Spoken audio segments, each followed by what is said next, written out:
Minsan may isang leader na bumuo ng grupo. Noong una, konti lang ang sumunod sa kanya. 1, 5, 12, naging 1,000. Lumaki ang influence. Naging influencer. Sumobra naman ang dami ng followers. Minulat niya ang mata ng marami. Iniba niya ang paniniwala ng karamihan. Hanggang sa dumami ang kanyang mga bashers. Sinubukan siyang patahimikin. Ayaw na daw nilang makinig ng katotohanan ang mensaheng dala niya. Hindi lang unfollow. Pinapatay siya. Pinako. Yan si Jesus.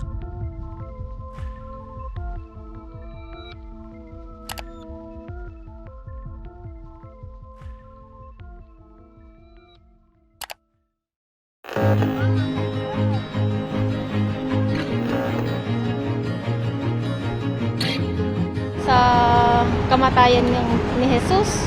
Yun ba yun? Kaarawan na yun. Iniiwasan muna ang kumain ng mga karni. Bawal kumain ng karne. Sinusunod yung 10 commandments. Taimtim na nananalangin sa simbahan. Nag-ano kami dyan, nagpapanata kami. Pinagpa-plan ng travel. Beach, nagbe-beach ang pamilya. Mag-beach, vacation. Swimming, ganun. Bisita iglesia. Bibisita iglesia kami. Parang feel mo, nababawasan po yung kasalanan mo pag nagsasakripisyo ka po ng gano'n. Bakit siya namatay?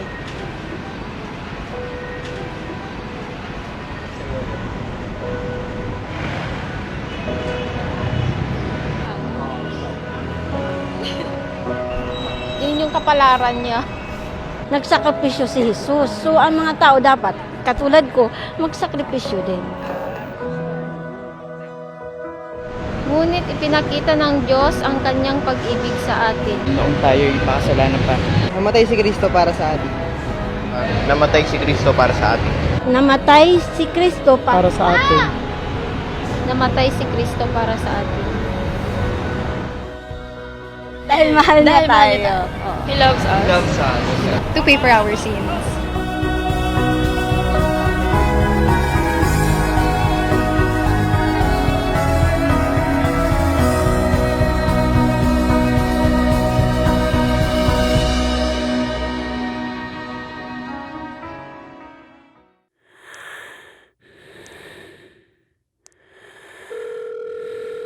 Ano ba? Tagal pa ba yan? Pantay ka nga. Kanina pa nga walang sumasagot eh. Sigurado ka lang tama tong numero na dinadial natin. Mamaya, mabulilyaso pa tayo. Di talaga mo palagi sa diskarte natin, pre. Alam ko ba hindi madaas? Ano ba, Raul? Ngayon ka pa ba makokonsensya? Kriminal tayo, tol. Pero lulukin mo muna yung konsensya mo. Mabilis lang to. Hello? Saan niyo po dinala ang tatay ko? 1,000,000. Katumbas ng buhay ng matandang to. Ha? 1 Makinig ka milyon? mabuti. Wala po Ha? kami nun. Makinig ka! Pagsapit ng alas 6 ng gabi, dapat nasa amin na yung pera. Ha? Ha? Ite-text ko sa'yo ang address. Sige po. Ha? At tandaan mo, walang parak. Ha? Kundi, tatapusin ko talaga to. Hindi ako magdadalawang isip. Ha? Hello? Hello? Hoy! Tinalikuran ka na ba talaga ng pamilya mo, ha? Hindi na ba sila natatakot para sa buhay mo? Binabaan ako ng telepono. Sumagot ka! Hindi dadagdagan ko Tama na, sa pre. mukha mo. Gusto mo tapusin kita ngayon dito, ha? Tubig. Tubig. Ha, troll. Naduduwag ka na ba? Tubig. Pahingi tubig. Ano? Pahingi tubig. Nakuha mo tubig. pang mauuhaw sa oras na to, no? Ha? Pahingi tubig.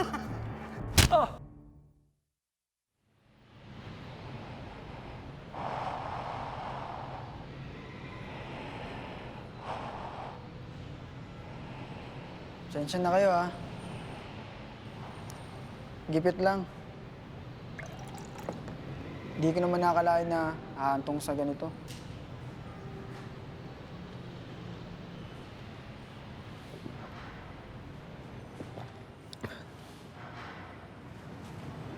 hindi pa huli ang lahat. Alam ko hindi ng pangangailangan niyo, pero hindi ito lang ang solusyon. Hindi naman dapat ganito eh. Mabilis na transaksyon lang sana yung plano namin ni Jim. Alam ko, anak.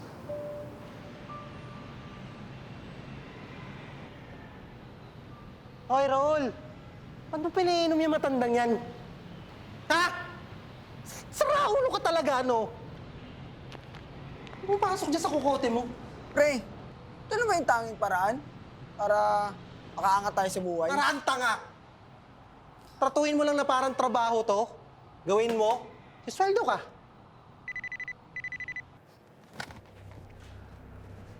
Akala nyo ba nakikipagbiruan pa ako sa inyo? Pag ako binabaan nyo pa ng telepono, tatapusin ko talaga tong matandang to.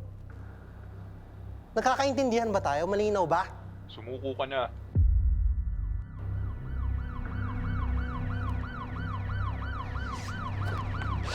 Wisit! Tumawag sila ng mga pulis. Tinatrack na tayo, Raul. Tapusin mo na yan. Wala tayong mapapala dyan. Hindi na kailangan, pre. Tumakas lang tayo. Ano hindi na kailangan? Ha? Akala mo ba ikakaanghel mo pa yung pag-iwas mo sa kasalanan? May bahid ng dugo na yung mga kamay mo! Hoy! Tapusin mo na yan! Pagal mo, akin na! Wag! Tol, umalis ka kasi dyan! Pre, huwag naman ganyan, pre. Alis dyan! Wala naman sa napag-usapan to, ah. Umalis ka kasi dyan! Pre, wag. Pag-usapan Ang natin tigas to, pre. ng ulo mo, tutuluyan na rin kita!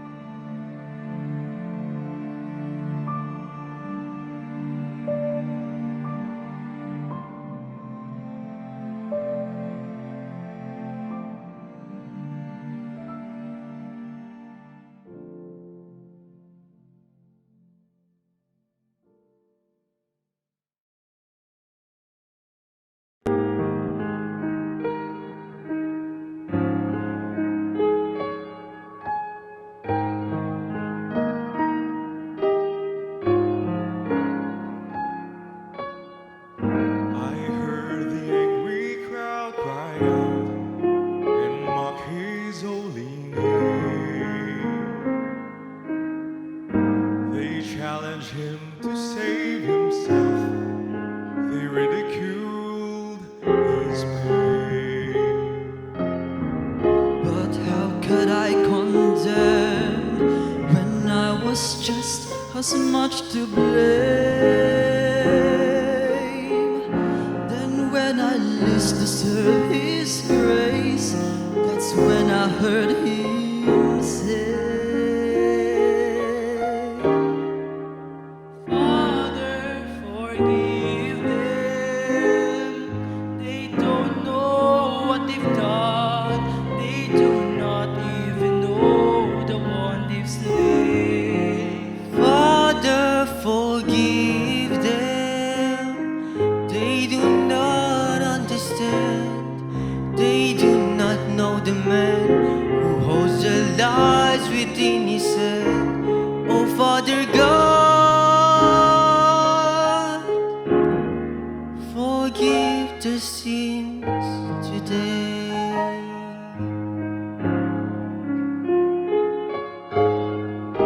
His mercy fell like silent rain and washed my secret soul. His grace embraced my brokenness until my heart was whole. For with his precious blood he paid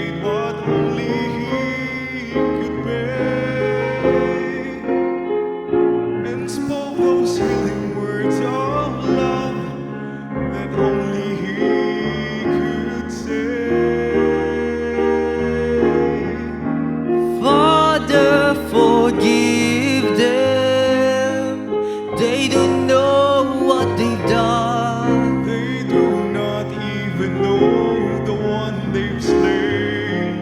Father, forgive them. They do not understand. They do not know the man who holds their lives within his hands. Oh, Father God, forgive their sins today. I was the friend who should have been beside him, but when he looked, I wasn't there. Mine were the sins that nailed him to the cross. His was the love that lifted this rain. Father, forgive them. They don't know what they've done. They do not even know the one they've slain. Father, forgive them. They do not understand. They do not know the man who holds their lives within his hand. Oh, Father God. Oh, Father God. Oh, Father God. Forgive the sin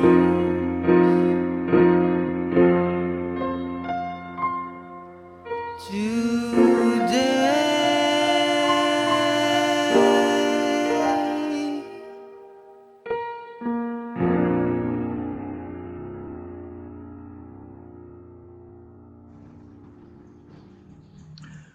Good morning.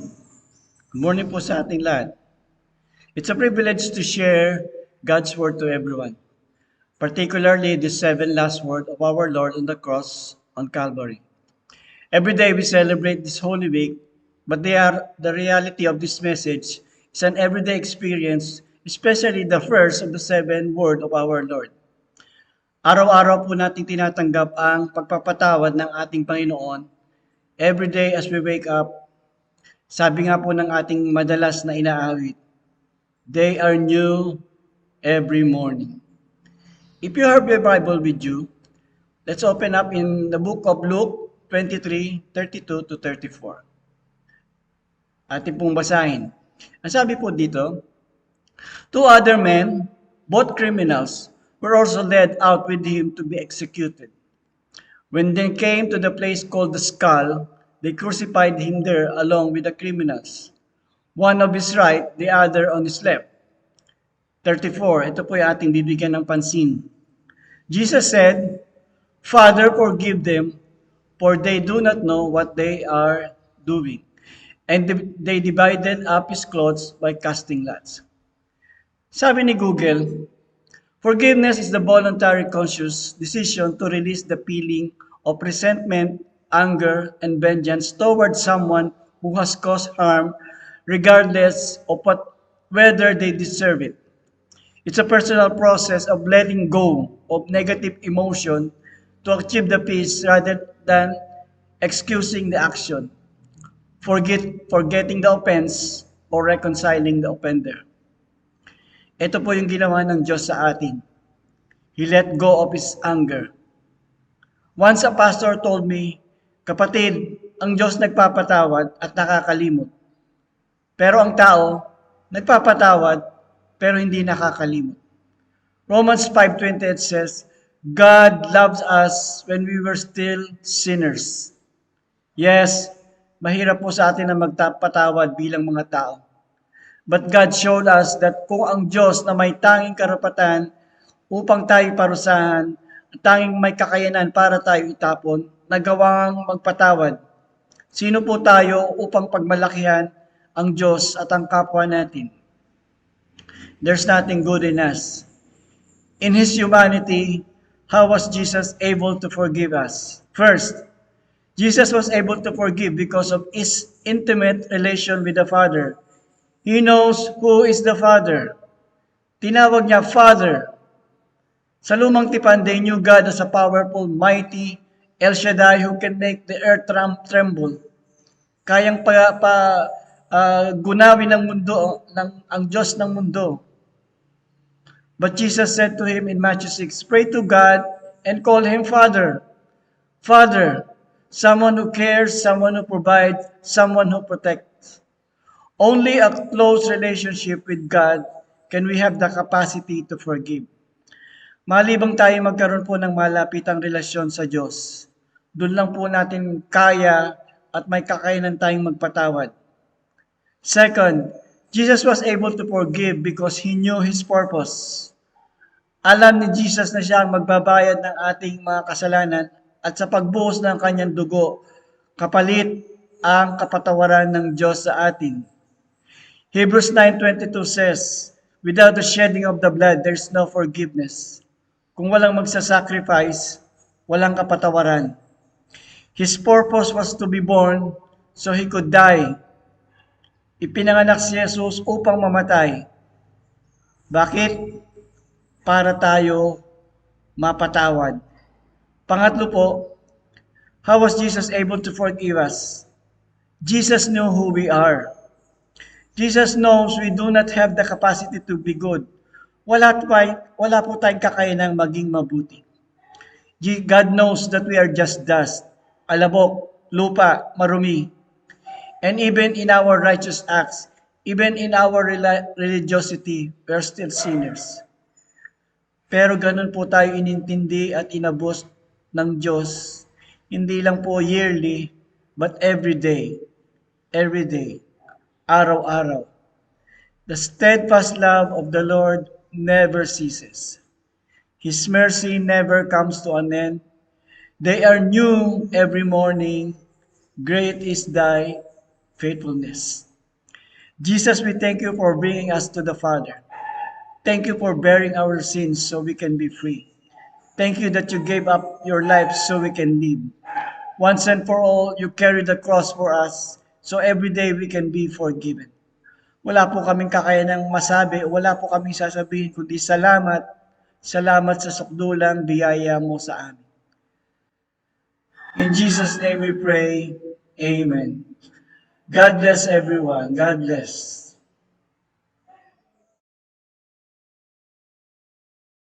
Ngayon po mga kapatid, dako po tayo sa ikalawang wika ng ating Panginoong Hesus habang siya po'y nakapako sa krus ng Kalbaryo. Ito po ang sinasabi sa Lucas chapter 23 hanggang chapter 23 verse 42 hanggang 43. At sinabi pa nito, Jesus, alalahanin mo ako kapag naghahari ka na. Sumagot si Jesus, sinasabi ko sa iyo, ngayon din kakasamahin kita sa paraiso.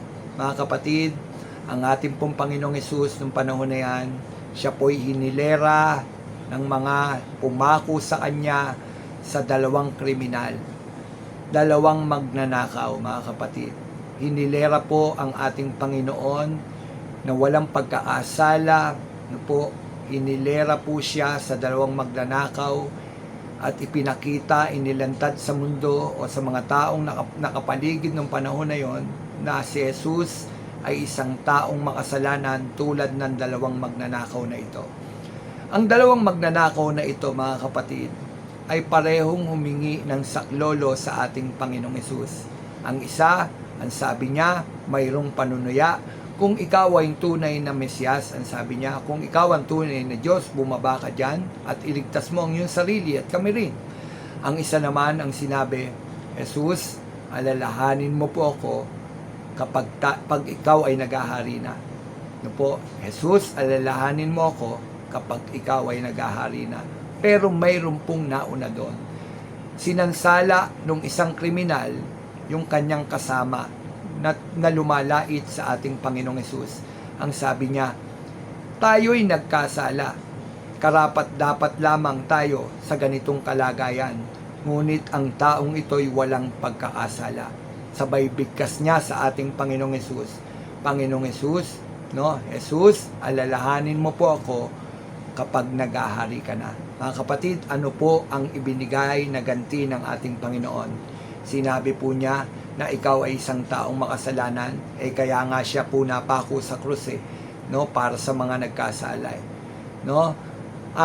Ang ganti ng ating Panginoon o ang tugon, ang reply ng ating Panginoon sa salita ng isang taong nagkasala ngunit nagsisisi sa kanyang pagkakasala, nakita niya ang kanyang pagkakasala. Ang tugon o ang reply ng ating Panginoon sa kanyang kahilingan, na ang kahilingan niya, kapag naghahari ka na, alalahanin mo ako. Ngunit sabi ko nga, ano ang reply ng ating Panginoon? Ngayon din, kakasamahin kita sa paraiso.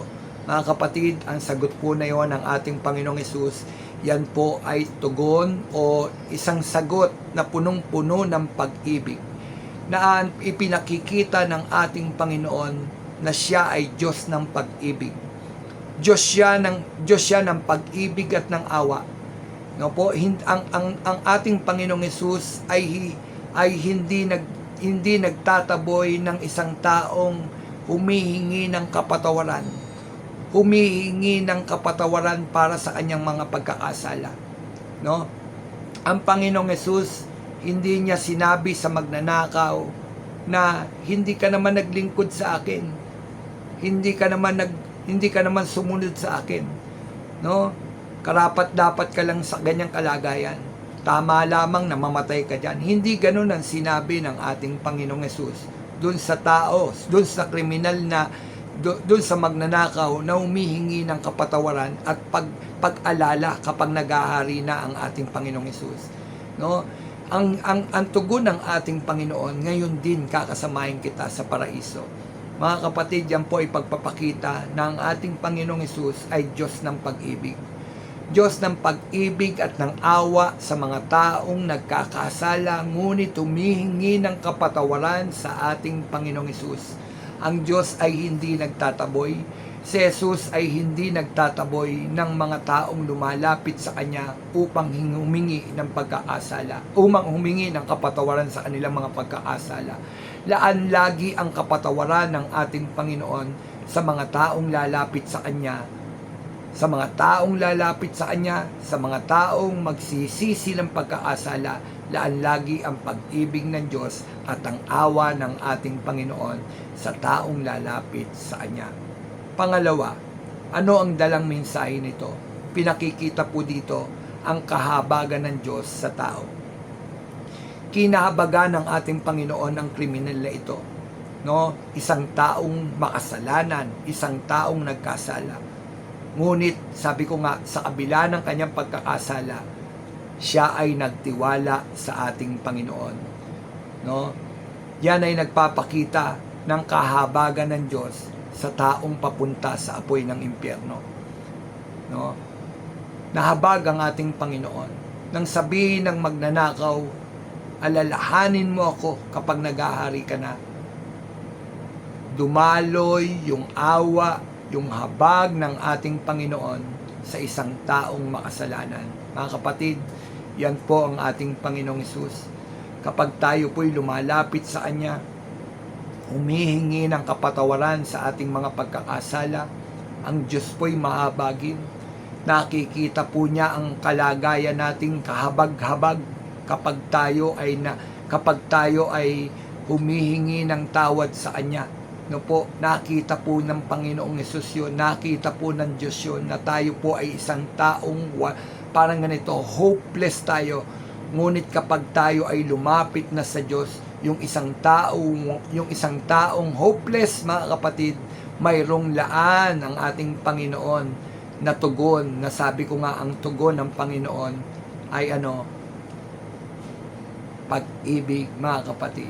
Pag-ibig at pagtanggap sa taong humihingi ng kapatawaran. Dahil ang Diyos na ito na si Jesus ay Diyos na punong-puno ng habag sa taong nagkakasala. Mga kapatid, si Kristo kaya naparito sa lupa dahil nahabag siya sa kalagayan ng bawat isa sa atin. Kinahabagan po tayo ng ating Panginoong Hesus.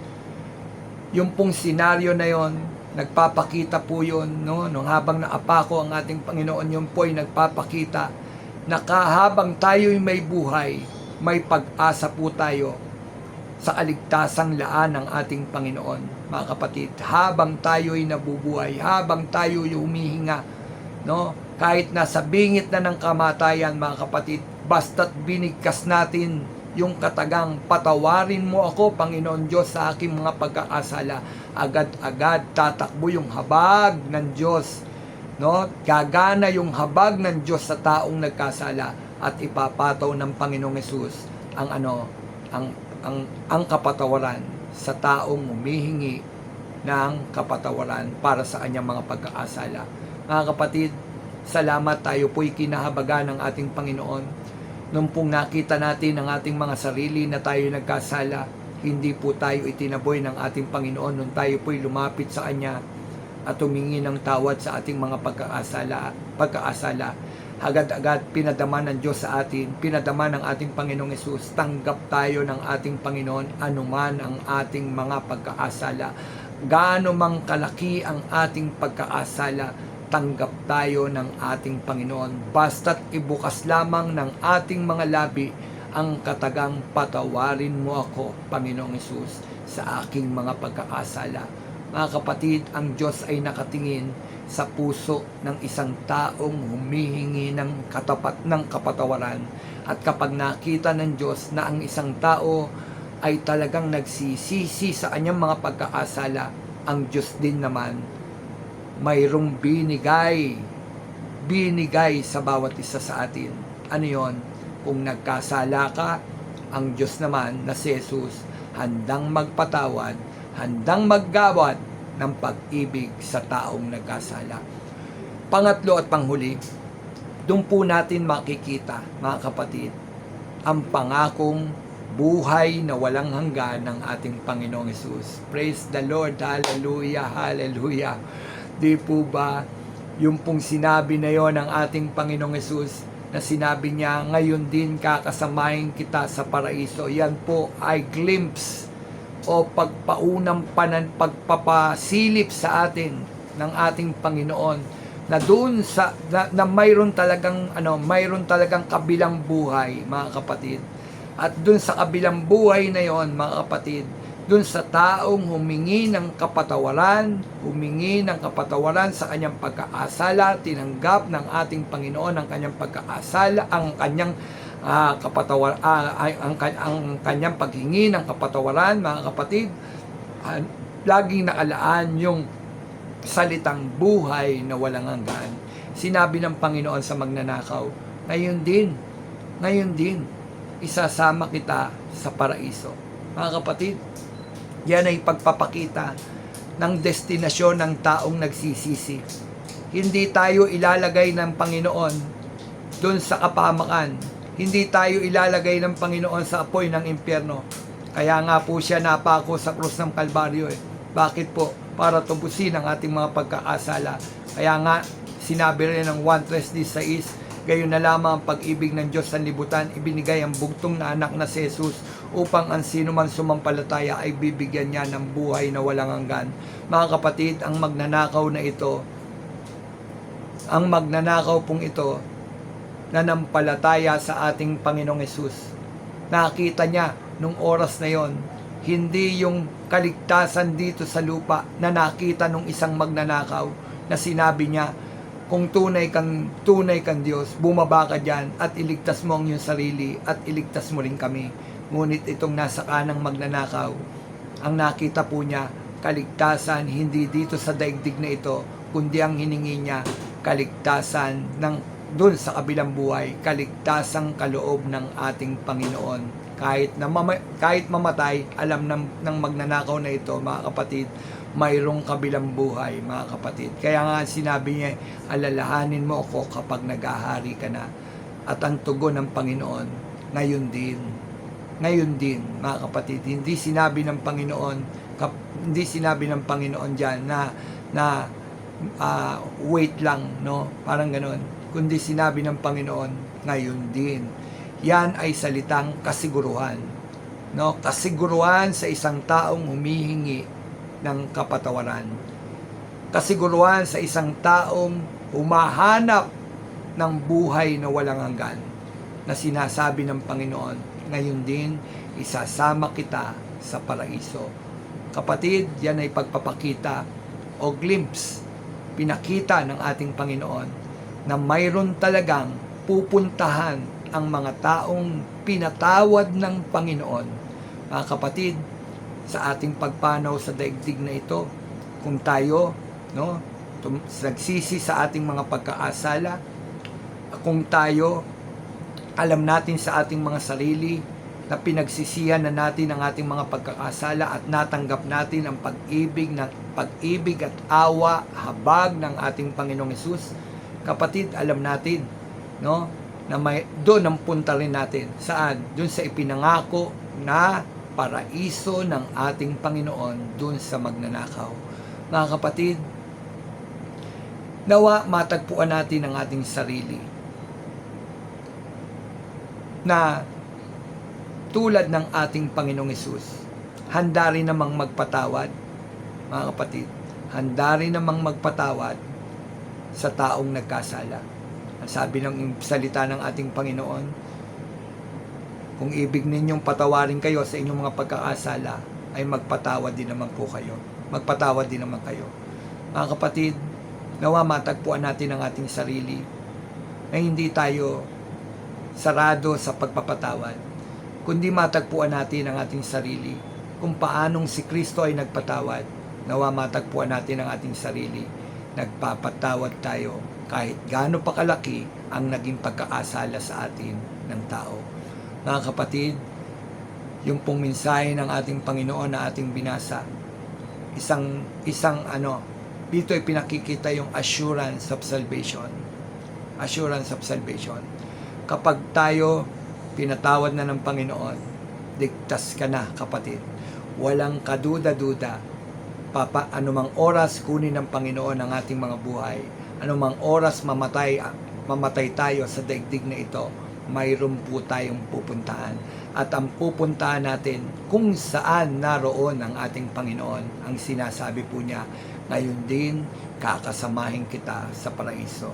Mga kapatid, anumang oras kunin ng Panginoon ang ating buhay, may buhay na walang hanggan ka. Yan ang ating Panginoon.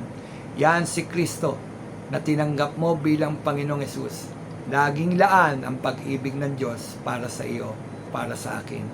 Laging laan ang kahabagan ng Diyos sa taong nagsisisi. Laging laan ang buhay na walang hanggan sa taong nagbabalik loob at nagsisi ng kanyang pagkakasala. Nawa mga kapatid, na pagpala po kayo ng mensaheng ito. God bless you po mga kapatid.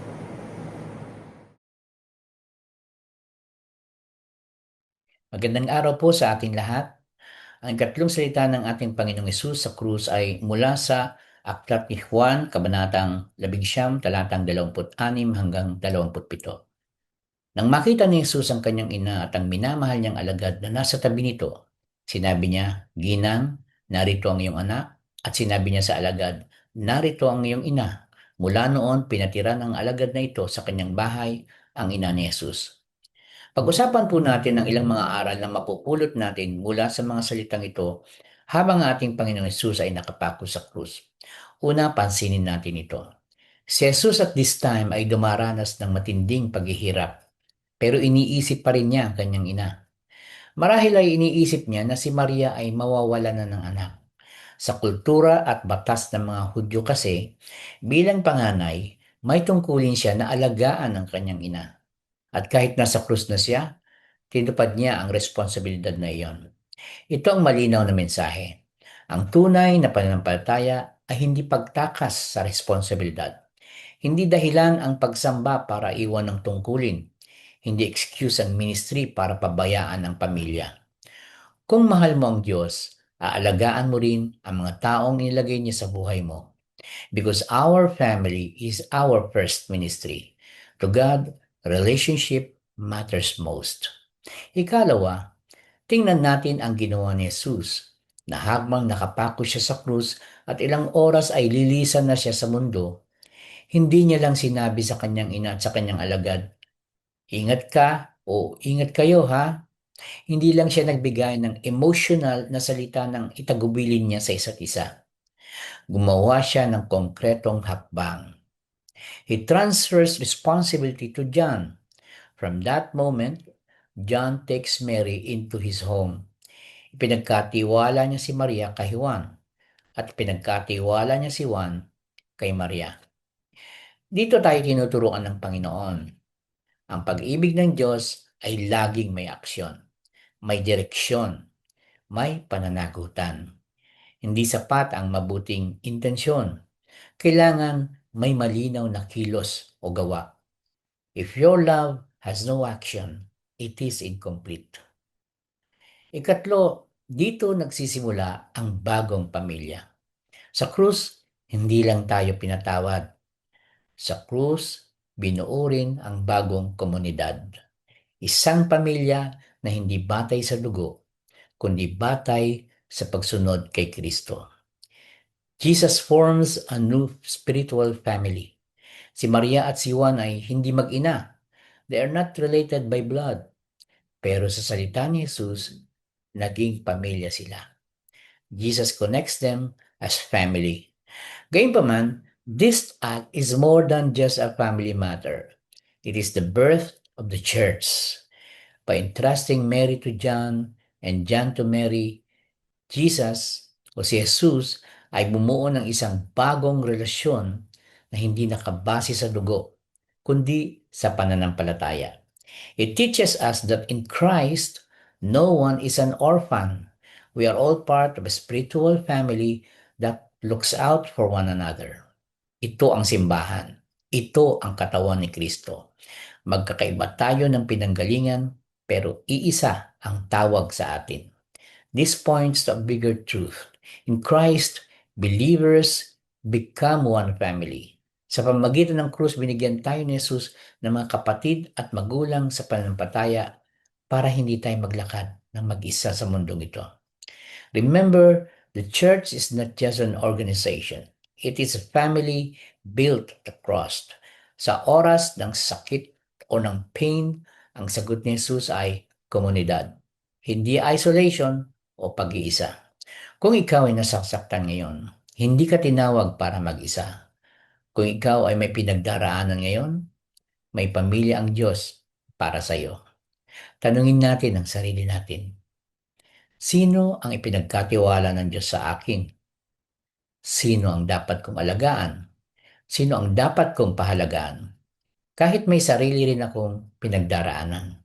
Minsan kasi mas madaling magmahal kapag madali ang sitwasyon. Pero ang krus ay nagtuturo ng pag-ibig kahit mahirap. Pag-ibig na may sakripisyo, pag-ibig na may pananagutan. Ang ikatlong salita ni Jesus ay paalala sa atin na bagamat ang kaligtasan ay personal, pero ang buhay Kristiyano ay hindi solo. Tinawag tayo para magmahal, para mag-alaga, para bumuo ng pamilya sa ilalim ng krus. Minsan kapag tayo ay may pinagdaraanan, we tend to become self-centered. Nakatutok lang tayo sa sarili nating sakit at nakakalimutan nating may mga taong nakapaligid sa atin na kailangan din ng kalinga.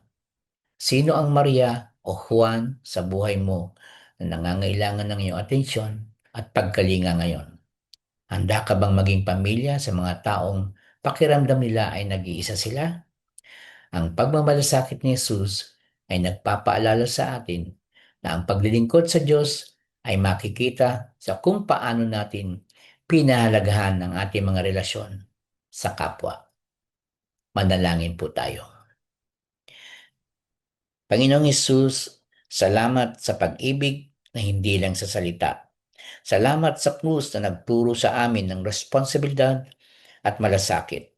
Tulungan mo kaming magmahal tulad ng pagmamahal mo at maging tunay na pamilya sa ilalim ng iyong krus. Amen. Maraming salamat po at pagpalain tayong lahat ng ating Panginoon.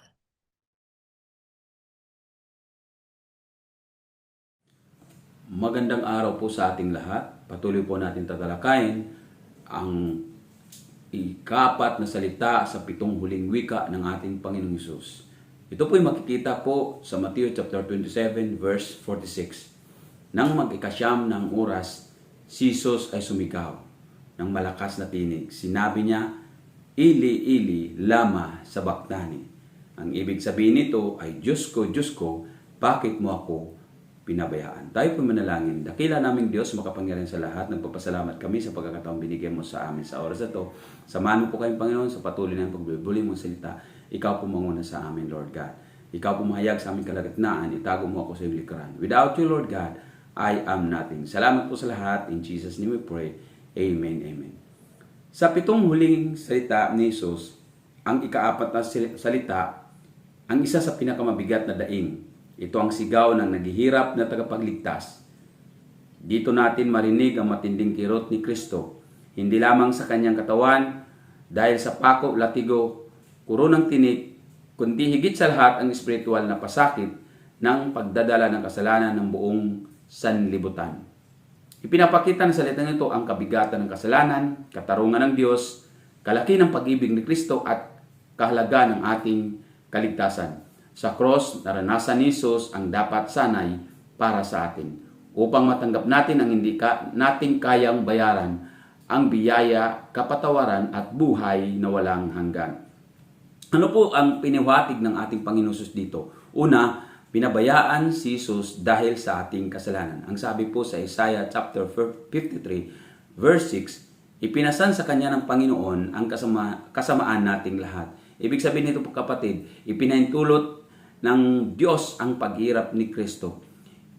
Hindi sa pinabayaan si Jesus dahil sa sarili niyang kasalanan. Wala siyang kasalanan mga kapatid. Pinabayaan siya dahil pinasan niya ang ating kasalanan. Sa oras na iyon, ang kasalanan mo, ang kasalanan ko, ang kasalanan ng buong mundo ay ipinatong kay Kristo. Ang kabanalan ng Diyos ay hindi makikisama sa kasalanan. Kaya naranasan ni Jesus ang matinding paghiwalay na dulot ng kasalanan. Huwag nating gaanin ang kasalanan. Ang kasalanan ay may kabayaran. Ang sabi nga sa Roma, ang bayad ng kasalanan ay kamatayan. Okay? Ang dahilan kung bakit sumigaw si Jesus ng salitang ito ay dahil mas mabigat ang ating kasalanan kaysa iniisip natin.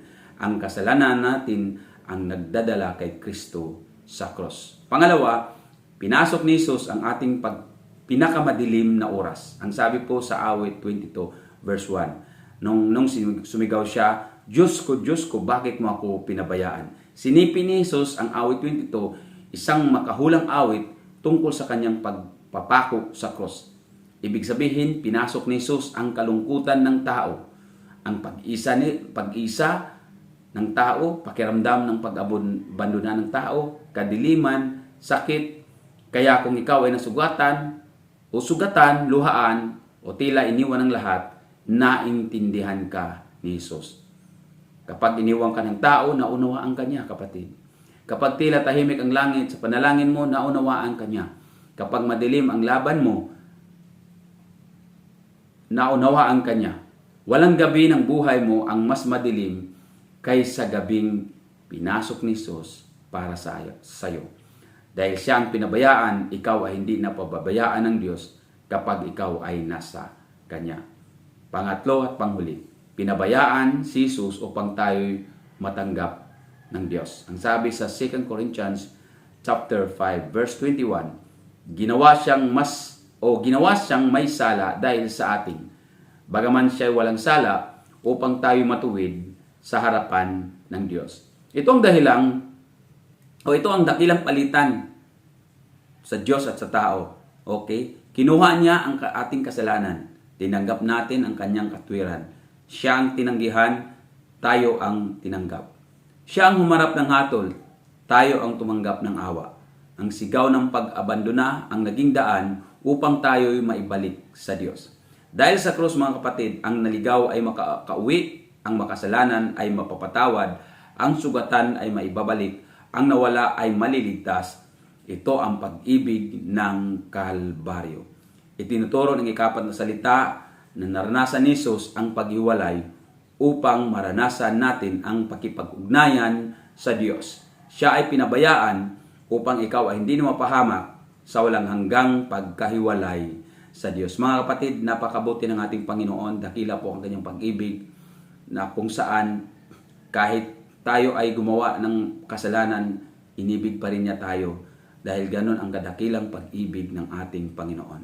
Kaya sa umagang ito kapatid, kung ikaw ay nag-iisa, kung ikaw ay dumaranas ng kalungkutan, paghihirap, may karamdaman, naranasan po ng ating Panginoong Hesus. Kaya dapat tayo lumapit sa Kanya upang matanggap natin ang lahat ng katugunan ng ating mga pangailangan. Salamat po sa Panginoon sa pagkakataong binigay niya sa atin. Tayo po manalangin. Panginoong Hesus, salamat po sa dakilang pag-ibig mo. Salamat po sa buhay mo na ibinigay mo para sa amin. Purihin ka, O Lord, sa umagang ito. At kung sino man sa amin nakaranas ng kalungkutan, paghihirap, o nag-isa sa buhay, o inabandon na, Panginoon, Lord, naranasan mo na yan. At I know, Panginoon, ikaw po manguna sa bawat isa sa amin. Tugunin mo po ang pangailangan ng bawat isa sa araw na to. Sa patuloy na, Lord God, na pagbuli-buli mong salita, ikaw po manguna sa amin. Salamat po sa lahat. In Jesus' name we pray. Amen. Amen. God bless po sa ating lahat, mga kapatid.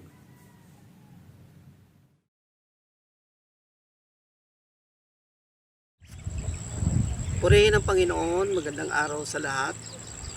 Minsan pa po ay inaalala natin ang mga panahon at araw na ito kung saan ang Panginoon ay namatay, nagsakripisyo para sa atin. Ito po'y katuparan na sinasabi ng Panginoon ayon sa Pilipos chapter 2. Siya po na Diyos ay nagkatawang tao upang tayo ay abutin sa ating kalagayan. At sa pag-abot niya po ay naranasan niya po ang kalagayan at sitwasyon na ang tao po ay naghihirap. Naranasan din po niyang magutom, mapagod. Sa lahat ng anggulo ng buhay ng tao, siya po ay nakaranas nito upang siya po ay maunawaan niya ang kalagayan ng tao. Kaya po sinasabi po sa salita ng Panginoon na siya ay nakakaramdam, nakakadama ng pangailangan ng tao. Kung kaya sa kasalukuyan ng Panginoon po ay naroon sa kanang trono ng Diyos, siya po ang namamagitan sa atin. Ang Panginoon po, bago siya mamatay at nagsakripisyo, may mga 7 huling wika na iniwan ng Panginoon. Isa po rito ang salitang nauuhaw. Ayon po sa John chapter 19 verse 21, ang salita po ito ay matatagpuan natin kung saan naroon ang sabi po ng Panginoon, ako ay nauuhaw. Matapos po niyang maranasan ang mga bagay na paghihirap patungo doon sa Golgota na kung saan ay doon siya ipapako, doon siya pahihirapan.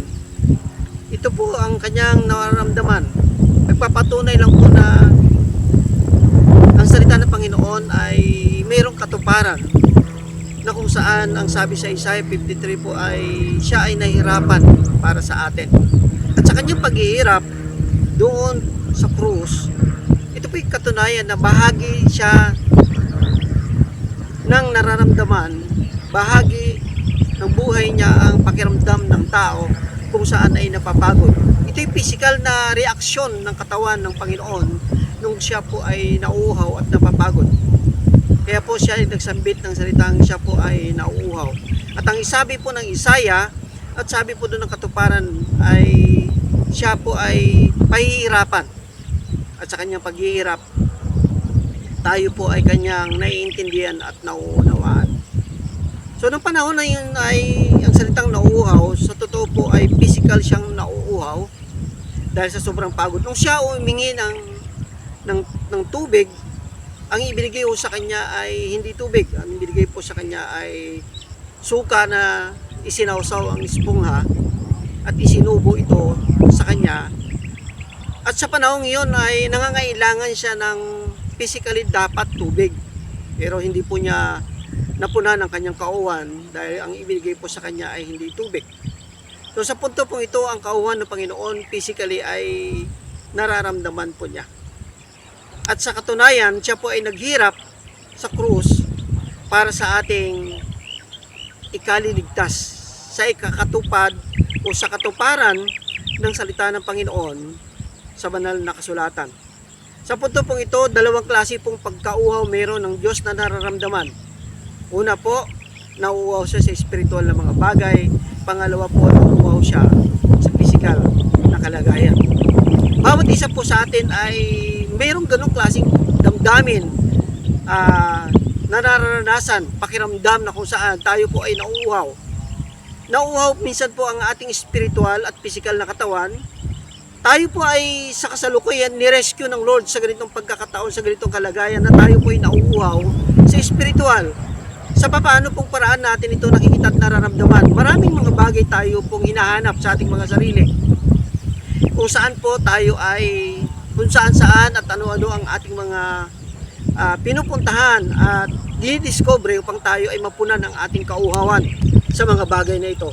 Sa katunayan po, nagsalita ang Panginoon doon sa chapter 4 na sabi niya siya yung tubig na nagbibigay buhay at ang sino mang iinom sa kanya ay hindi na mauuhaw kailanman. Dapat po ito'y malaman ng tao na ang kauhawan ng natin po bilang mga tao ay hindi po natural na kauhawan sa tubig. Bagamat tayo minsan ay nakakainom at nagkakaroon ng satisfaction sa ating mga pangangailangang pisikal, pero bakit po tayo naghahanap pa rin at nauuhaw sa mga bagay na hindi natin nalalaman at naunawaan at kailangan nating discoverin. So sa ganito pong punto, ang Panginoon ay mayroong papel sa buhay natin. Kailangan po ng Diyos na mamatay, matagpuan natin ang Panginoon upang magkaroon ng katugunan ng ating kauhawan. Ang hamon po sa atin ng Panginoon, dapat po natin hanapin, hindi sa mundong ito, kundi sa Panginoon natin hanapin ang ating tunay na pagkauhaw sa ating katawan, kaluluwa at espiritu. Ang hamon po sa atin ng Panginoon, kanino po ba natin hahanapin ang pagkauhaw nito? Sa ating mga pamilya, sa ating mga pangangailangang personal, sa ating mga kaibigan, dapat masumpungan po natin ang kauhawan at ang kadugunan nito ng ating pagkauhaw, walang iba kundi sa Panginoong Hesukristo. Sa atin po'y hamon ng Panginoon, kanino po natin ito, ulitin ko po, kanino po natin hahanapin ang ating pagkauhaw sa mga bagay na hinahanap po natin. Maraming salamat po, magandang araw, pagpalain po tayo ng lahat ng buong may kapal. God bless you all sa oras po na ito.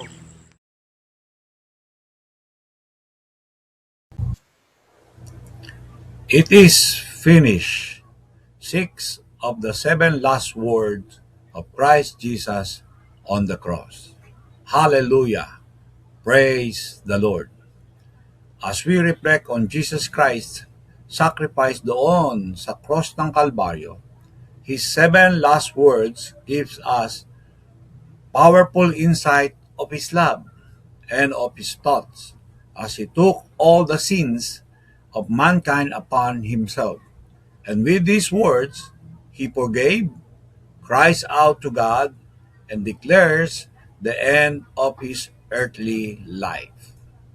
In John 19 verse 30, ito po sa King James Version, we read, "When Jesus therefore had received the vinegar, He said, 'It is finished.' And He bowed His head and gave up the ghost." It is finished, Christ Jesus said, and wants us to see that He gave such understanding into His heart, mission, experience, and love for us, for the fulfillment of His promise to the will of our Father in heaven to lay down His life for all humanity is completed. And with great joy and relief of His missions has been finished in obedience and to be His Father, or to be with His Father again in heaven. It is finished. Jesus Christ completed and recompensed the death of all humanity's sin, and God's judgment for all mankind has been fully served, especially to those who acknowledge and accepted Christ as their Lord God and Savior. Hallelujah. And the battle against Satan's given sin and iniquities to mankind has been fully won. Praise the Lord. It is finished, declared Christ Jesus.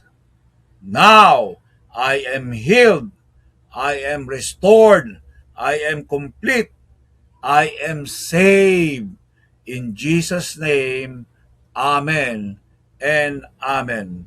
Praise be to God. Purihin po ang Panginoon. Madalas ang huling salita ng isang tao ang pinakamakabuluhan. Doon lumalabas kung ano talaga ang laman ng puso. At dito po sa Lucas chapter 23 verse 46, maririnig natin ang huling salita ng ating Panginoong Hesus sa krus ng Kalbaryo. Father, into your hands I commit my spirit. Sa gitna ng matinding sakit, paghihirap at kamatayan, ang Panginoong Hesus ay hindi nagsalita ng takot, kundi pagtitiwala. Sinabi niya, Father. Ano po ibig sabihin po nito? Napaka-personal nito. Sa kabila ng bigat ng kasalanan na dala niya, tinawag pa rin niya ang Diyos na Ama, Father. At ito ang paalala sa atin. Dahil sa ating Panginoong Hesus, hindi na tayo malalayo sa Diyos. Pwede na natin siyang lapitan bilang Ama. At ito ang paalaala sa atin ng sinasabi po dito sa ating huling kataga o yung pampitong wika ng ating Panginoon. Sabi niya doon, Father. It speaks about relationship din. Tayo din magkaroon ng tunay na ugnayan sa Panginoon bilang siya ng ating Diyos, ang ating Ama. Kaya sa tuwing pumupunta po tayo sa church, hindi tayo lumalapit na para bang iba tayo sa Diyos. Lumalapit tayo sa Ama natin, sa Diyos natin. Our relationship to Him because of Jesus. Ang tanong, kapag sumasamba ba tayo sa Diyos, ganun din ba ang puso natin? Inilalapit ba natin ang ating kalooban sa Panginoon? O nagiging routine na lang yung pagsamba natin? Sinabi ni Jesus, Father, into your hands I commit my spirit. Sabi pa po doon, into your hands. Ito po ay larawan ng pagsuko. Ibinibigay niya ang kanyang buhay sa kamay ng Ama. Hindi dahil wala na siyang choice, kundi dahil lubos ang tiwala niya. Yung salitang commit, ang ibig sabihin po nito ay ipagkakatiwala mo ang isang bagay na mahalaga sa tamang kamay. Mga magulang, mga kapatid, ganito ang tunay na pagsamba. Hindi lang ito basta kumakanta ka sa Panginoon, hindi lang ito basta pag-attend sa gawain, hindi lang po ito pakikinig ng sermon. Ito ay nagsasabi ng, Lord, ang buhay ko nasa kamay mo. Ang plano ko nasa kamay mo. Ang kinabukasan ko nasa kamay mo. Lahat ng mayroon ako, lahat, Panginoon, isusuko ko sa iyo. Marami po sa atin pumupunta sa church pero hawak pa rin natin yung control. Sumbasamba tayo pero hindi tayo sumusuko sa Panginoon. Sa nagpapailalim sa kanyang kapangyarihan, nagpapailalim sa kanyang paghahari. Pero dito po ipinakita ng ating Panginoong Hesus ang tunay na pagsamba. Ano po yun? Pagtitiwala at pagsuko ng buong buo. At panghuli po, sinabi niya, my spirit. Father, into your hands, I commit my spirit. My spirit. Ibinibigay niya ang lahat. Hindi nawala ang buhay ni Jesus. Ibinigay niya ito. Ito ang tunay na larawan ng pag-ibig. Ang krus, hindi lang tungkol sa paghihirap. Ito ay tungkol sa sakripisyo. Ibinigay ni Jesus ang kanyang buhay para tayo ay magkaroon ng buhay. Amen. At ang pag-ibig na ito ay may hinihinging tugon. Tuwing pumupunta po tayo sa ating church, hindi tayo basta dumadalo. Tayo ay tumutugon sa kanyang pag-ibig. Sumasamba tayo dahil siya ang unang nagmahal, siya ang unang nagbigay, no? Siya ang unang nagsakripisyo. Kaya ngayon, habang iniisip natin ang huling kataga ng ating Panginoong Hesus, ang pampitong wika ng ating Panginoong Hesus buhat sa krus ng Kalbaryo, ito ang iiwan po sa inyo. Nung sinabi niya, Father, into your hands, I commit my spirit, ipinapakita niya kung paano mabuhay at kung paano sumamba. Lumapit ka, kapatid, bilang anak ng Diyos. Isuko mo ang buhay mo sa kanyang kamay at tumugon ka sa kanyang pag-ibig ng buong puso. Dahil ang parehong kamay na tumanggap kay Jesus, yun din ang kamay na humahawak sa iyo ngayon. At ang kamay na yon ay tapat, mapagmahal, at ligtas. Kaya sumamba po tayo sa Panginoon, hindi lang sa salita, kundi sa buhay na lubos na naka-surrender sa Panginoon.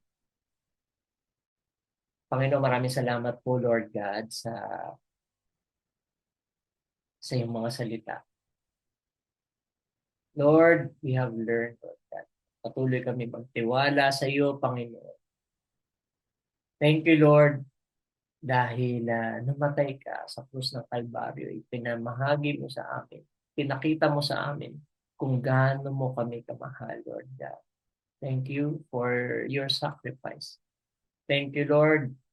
At ngayon, iniaalala po namin ang iyong pagmamahal, ang iyong grace, Lord God, ang iyong sakripisyo. Salamat po dahil ginawa mo ito para sa amin, Panginoon.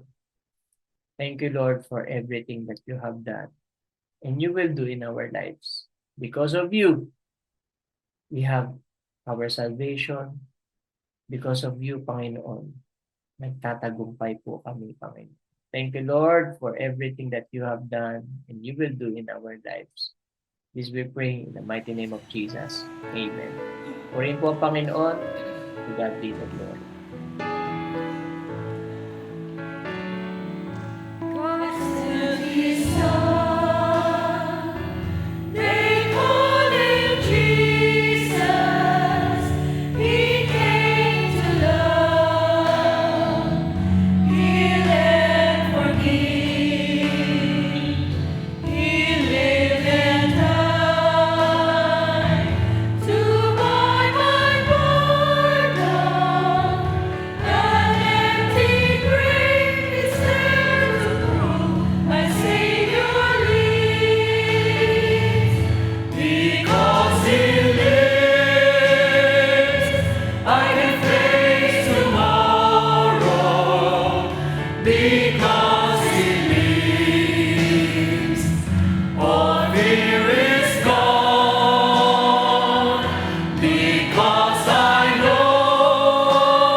Uncertain days because he lives.